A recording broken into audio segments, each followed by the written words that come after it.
important to say that during the 80s I was living in Germany, and during 10 years I was hearing that in many countries Jesus and Mary were appearing, but I didn't see that the science was trying to give an answer to this. For this you saw that Father Peter said it could be a fraud, it could be this, it could be this. Important for science is to say, is it or it's not?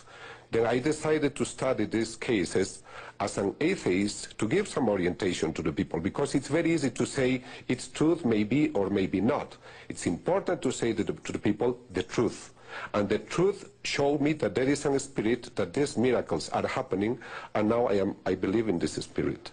Thank you and so in much. these cases also. Muchísimas gracias for your intuition and your guidance. Thank you, Dr. Castañón.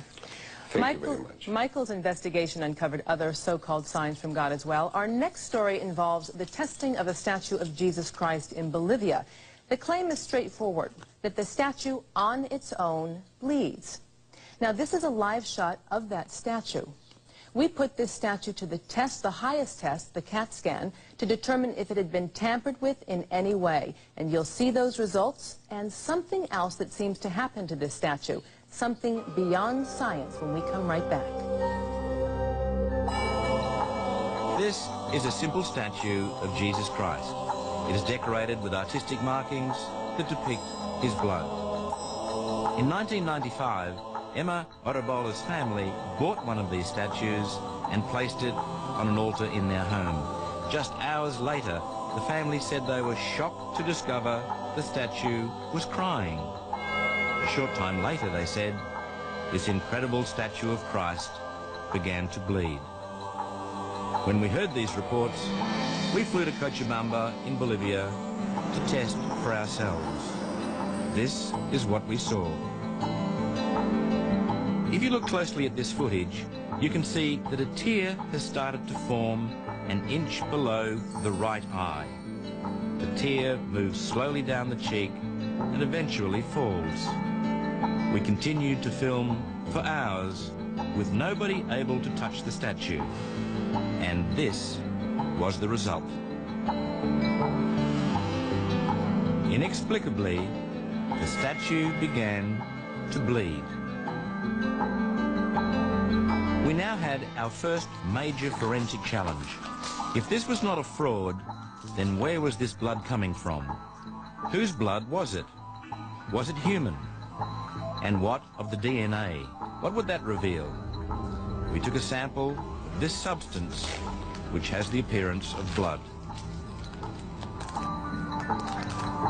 Whatever the results of our tests, Cochabamba's local archbishop has accepted the authenticity of this statue, which is now venerated by the thousands of people who have seen it cry and bleed. But of course, if this is a fraud, there is one obvious possibility, and that is the statue has been tampered with.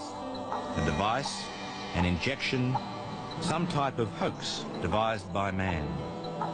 Emma's family agreed to let science test the statue. A CAT scan was chosen for the test, the same sophisticated probe which allows doctors to see what X-rays cannot. If there was so much as a pinprick in this statue, it would be revealed by a CAT scan. The result? The statue has no devices, no holes, not the tiniest of apertures. It has not been tampered with. Science has no explanation for the weeping or bleeding.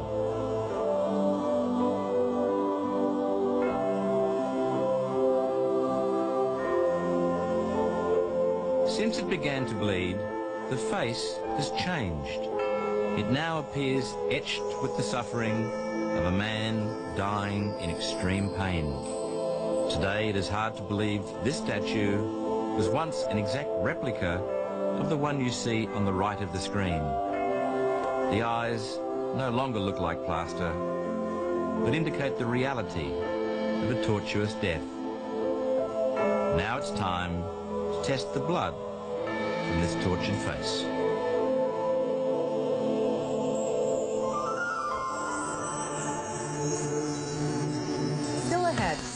test faith again. What is the source of the blood dripping from the statue of Jesus? Is it human? A forensic specialist gives the result of DNA testing. And later, our cameras travel to Bolivia, attempting to record Cacho Rivas during the agony of a stigmata. Signs from God, science tests faith, will continue.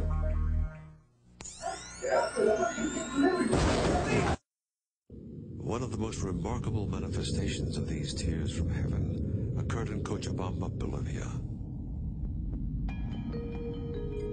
Cochabamba is a place of great color, contrast, and diversity. A place where the people show an openness to their faith as vividly expressed in a monument of Christ that overlooks their city. It is here that a statue of Jesus Christ has been reported weeping blood. In a documentary by Australian lawyer and producer Ron Tesoriero, the phenomena of this weeping statue was filmed and examined. Watch closely in this rare video as a tear begins to well about an inch below the right eye. The tear now moves slowly down the eye and eventually falls. Cochabamba Television ran the story shortly after the lacrimations began. As a reporter, when I first came here, I was skeptical. But I was there for over an hour and a half. And there was no way that anybody ever got close to it. And there was no way that anybody could have put water or any substance that would have made it look like tears or blood. As we were talking to people, we saw a tear in his left eye, and it began to roll down the face. Then I took a small piece of cloth, and after I wiped the tear away, I realized that we actually had a drop of blood, and this cloth shows what I was able to wipe off the face. Professor Ricardo Castañón is a neuropsychophysiologist who specializes in the subject of understanding the brain and human behavior. Over the past 6 years, he has investigated individuals around the world who claim to have apparitions of Christ and the Virgin Mary. His studies also include related mystical phenomena of the stigmata and weeping statues reported in Akita, Japan, in Civitavecchia, Italy, and here in Cochabamba, Bolivia. I saw the blood coming out from his left eye. Then I decided to take a sample. The best place was 5-6 centimeters below the left eye, and I took the sample. Here we have a cotton with a little bit of blood, but I have taken this sample direct from the eye.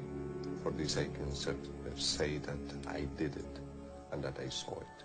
But for me it's not enough to have only the typical analysis type of blood. I would like to have the DNA analysis. After I took the sample, I kept the sample only by myself all the time, and there's no chance that somebody could have touched this one. Professor Castañón decided to have the blood officially tested at a genetic testing laboratory in the United States. He personally handed the samples over for testing so that it could not be said that knowledge of the origin of the sample influenced the outcome of the test.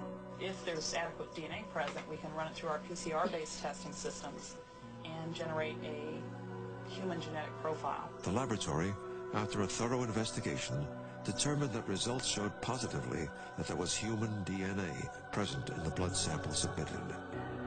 To further validate the lab's findings, another sample was then submitted to an Australian state government forensic laboratory who independently arrived at the same conclusion and thus confirmed the authenticity of the first findings.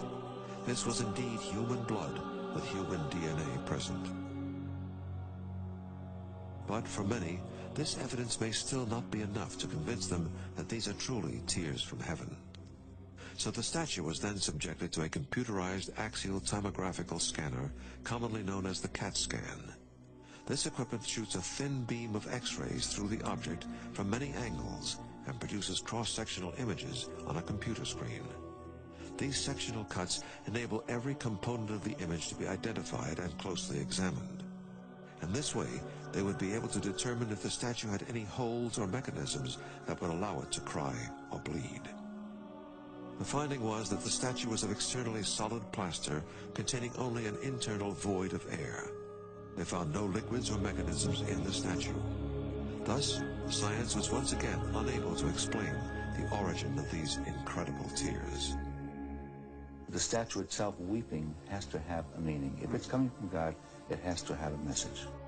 When a statue of Jesus bleeds, I believe it's expressing a very serious state of affairs in the church and in the world.